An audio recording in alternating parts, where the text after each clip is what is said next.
എല്ലാവർക്കും നമസ്കാരം. ആദ്യമേ തന്നെ സ്വാതന്ത്ര്യദിനത്തിൻ്റെ ആശംസകൾ എല്ലാവരെയും അറിയിക്കുകയാണ്. ഈ സ്വാതന്ത്ര്യദിനത്തിലും സ്വാതന്ത്ര്യം നഷ്ടപ്പെട്ട് ജീവിക്കുന്ന ഒരു കൂട്ടം മനുഷ്യരെക്കുറിച്ച് നിങ്ങൾക്കറിയാമോ?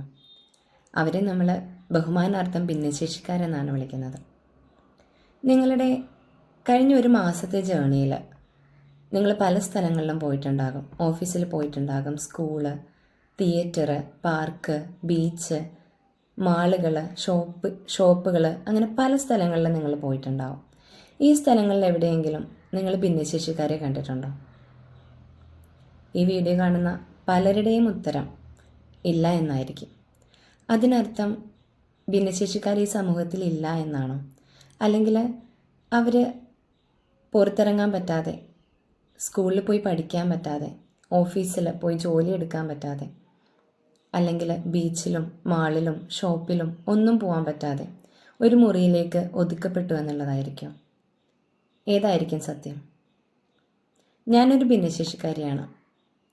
എന്നെപ്പോലെ ഒരുപാട് ആളുകൾ ഈ സമൂഹത്തിൽ ജീവിക്കുന്നുണ്ട്. ഞങ്ങൾക്ക് എല്ലാവർക്കും തന്നെ പുറത്തേക്ക് ഇറങ്ങാനായിട്ടും സ്വാതന്ത്ര്യം അനുഭവിക്കാനായിട്ടും ഈ ലോകത്തിൽ നടക്കുന്ന കാര്യങ്ങൾ മനസ്സിലാക്കാനായിട്ടും ഒക്കെ ആഗ്രഹമുണ്ട്. പക്ഷേ ഞങ്ങൾക്കതിന് സാധിക്കുന്നില്ല. എന്തായിരിക്കും അതിന് കാരണം? ഈ ഒരു സമൂഹം ആക്സസിബിൾ അല്ല എന്നുള്ളത് തന്നെയല്ലേ അതിൻ്റെ കാരണം? ഞങ്ങൾക്ക് പുറത്തേക്ക് ഇറങ്ങാൻ വേണ്ടുന്ന സൗകര്യങ്ങൾ ഈ ഒരു സമൂഹത്തിൽ നിലനിൽക്കുന്നുണ്ടോ? ഞങ്ങൾക്ക് കയറാൻ പറ്റുന്ന ബസ്സുകളുണ്ടോ? ട്രെയിനുകളുണ്ടോ?